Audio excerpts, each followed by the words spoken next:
حضرت امام جعفر صادق پاک کے پاس ایک آدمی اوائل زندگی میں کثرت کے ساتھ آتا تھا، پھر بیچ میں اس نے 30 سال یا 40 سال آنا چھوڑ دیا، تو 40 سال کے بعد ایک چھوٹی سی محفل کے اندر حضرت جعفر صادق رضی اللہ تعالیٰ نے اسے دیکھا، تو آپ نے اس فقیر کا نام لیا، آپ نے کہا وہ تو نہیں ہوں، انہوں نے کہا بندہ نواز میں وہی ہوں، تو آپ نے کہہ دیا کہ استغرقت الدنیا 40 سنوات، کیا تم نے 40 سال اپنی دنیا میں ضائع کر دی، مستغرق رہا، کھویا رہا؟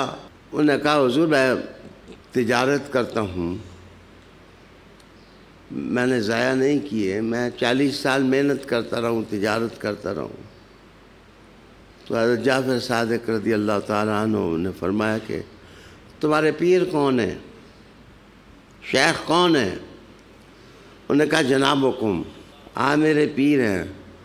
انہوں نے کہا کہ بس صرف اتنا یاد رکھ لے کہ پیر کامل ہو تو اس کی صحبت میں بیٹھنا خدا کی صحبت میں بیٹھنا ہوتا ہے۔ تم نے 40 سال کہاں ضائع کیے، کتنا منافع کمایا،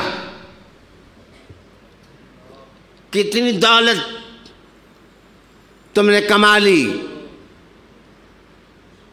پھر آپ مسکرائے اور کہا کہ اگر فقیروں کے پاس رہتے تو وَيَرْزُقُ مِنْ حَيْثُ لَا يَحْتَسِبُ، جتنا کمایا ہے اللہ اس سے زیادہ تمہیں عطا کر دے۔